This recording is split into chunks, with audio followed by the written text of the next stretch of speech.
Okie dokie. So we were on chapter 16, concerning patience and swearing, and concerning our being patient of injuries, and ready to serve all, and free from anger. This is what he said. To him that smite thee on the one cheek, offer also the other, and him that takes away the cloak or coat, forbid not. And whosoever shall be angry is in danger of the fire. And every one that compels thee to go with him a mile, follow him too. And let your good works shine before men, that they, seeing them, may glorify your Father which is in heaven. For we ought not to strive, neither has he desired us to be imitators of wicked men, but he has exhorted us to lead all men by patience and gentleness, from shame and the love of evil. And this indeed is proved in the case of many, who once were of your way of thinking, but have changed their violent and tyrannical disposition, being overcome either by the constancy which they have witnessed in their neighbors' lives, or by the extraordinary forbearance they have observed in their fellow travelers when defrauded, or by the honesty of those with whom they have transacted business. And with regard to our not swearing at all, and always speaking the truth, he enjoined us as follows: Swear not at all, but let your yea be yea, and your nay, nay. For whatsoever is more than these comes of evil, and that we ought to worship God alone. He thus persuaded us. The greatest commandment is, Thou shalt worship the God, you shall worship the Lord thy God, and him only shalt thou serve with all thy heart and with all thy strength, the Lord God that made thee. And when a certain man came to him and said, Good master, he answered and said, There is none good but God only, who made all things. And let those who are not found living as he taught, he understood to be no Christians, even though they profess with the lip the precepts of Christ. For not those who make profession, but those who do the works shall be saved according to his word. Not everyone who saith to me, Lord, Lord, shall enter into the kingdom of heaven, but he that does the will of my Father which is in heaven. For whosoever heareth me and does my sayings, heareth him that sent me. And many will say unto me, Lord, Lord, have we not eaten and drunk in thy name and done wonders? And then will I say unto them, Depart from me, you workers of iniquity. Then shall there be wailing and gnashing of teeth, when the righteous shall shine as the sun, and the wicked are sent into everlasting fire. For many sheep shall come in my name, clothed outwardly in sheep's clothing, but inwardly being ravening wolves. By their works you shall know them, and every tree that brings not forth good fruit is hewn down and cast into the fire. And as to those who are not living pursuant to his teaching, and are Christians only in name, we demand that all such be punished by you. A little stumbly on my words today. Let's get some coffee.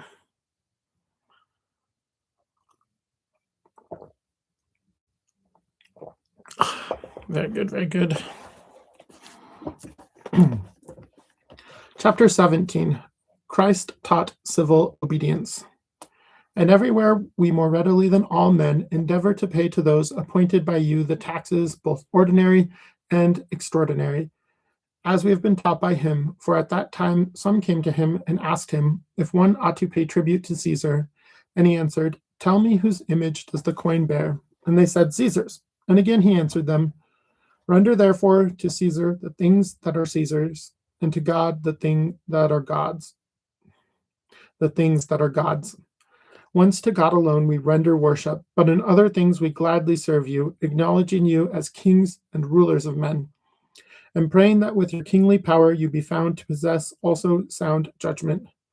But if you pay no regard to our prayers and frank explanations, we shall suffer no loss, since we believe, or rather indeed are persuaded, that every man will suffer punishment in eternal fire according to the merit of his deed, and will render account according to the power he has received from God, as Christ intimated when he said, To whom God has given more, of him shall more be required. Chapter 18, Proof of Immortality in the Resurrection. For reflect upon the end of each of the preceding kings, how they died the death common to all, which, if it issued in insensibility, would be a godsend to all the wicked. But since sensation remains to all who have ever lived, and eternal punishment is laid up, in other words, for the wicked, see that you neglect not to be convinced and to hold as your belief that these things are true. For let even necromancy and the divinations you practice by immaculate children, and the evoking of departed human souls, and those who are called among the magi, dream senders, and assistant spirits, familiars, and all that is done by those who are skilled in such matters.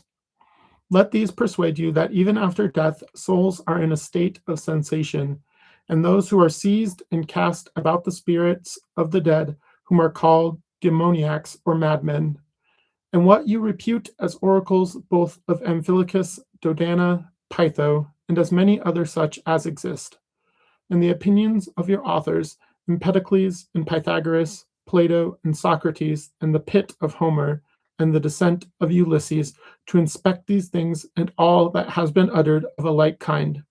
Such favor as you grant to these, grant also to us, who not less but more firmly than they believe in God, since we expect to receive again our own bodies, though they be dead and cast into the earth, for we maintain that with God nothing is impossible.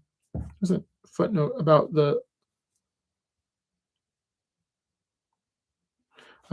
footnote says that see the Odyssey, book 11, line 25, where Ulysses, or Odysseus, is described as digging a pit or trench with his sword and pouring libations in order to collect around him the souls of the dead.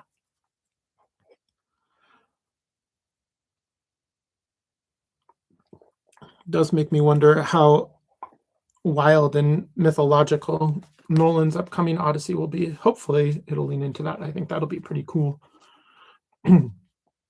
Chapter 19, The Resurrection Possible. And to any thoughtful person would anything appear more incredible than if we were not in the body, and someone were to say that it was possible that from a small drop of human seed, bones and sinews and flesh be formed into a shape such as we see.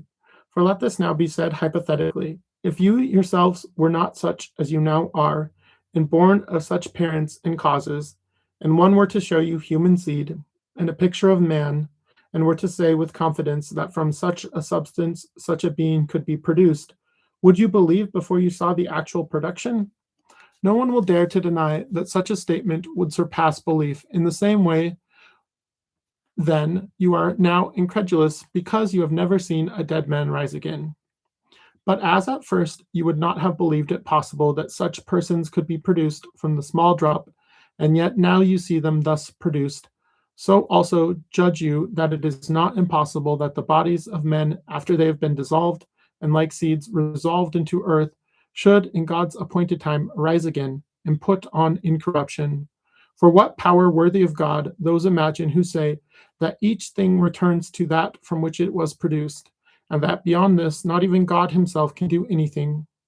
We are unable to conceive, but this we see clearly, that they would not have believed it possible that they could have become such and produced from such materials as they now see both themselves and the whole world to be. And that it is better to believe even what is impossible to our own nature and to men than to be unbelieving like the rest of the world. We have learned, for we know that our Master Jesus Christ said that what is impossible with men is possible with God. And fear not them that kill you, and after that can do no more, but fear him who after death is able to cast both soul and body into hell. And hell is a place where those are to be punished who have lived wickedly, and who do not believe that those things which God has taught us by Christ will come to pass. Chapter 20, Heathen Analogies to Christian Doctrine. And the Sibyl and Hystaspes said that there should be a dissolution by God of things corruptible. And the philosophers, called Stoics, teach that even God himself shall be resolved into fire. And they say that the world is to be formed anew by this revolution. But we understand that God, the creator of all things, is superior to the things that are to be changed. If, therefore, on some points we teach the same things as the poets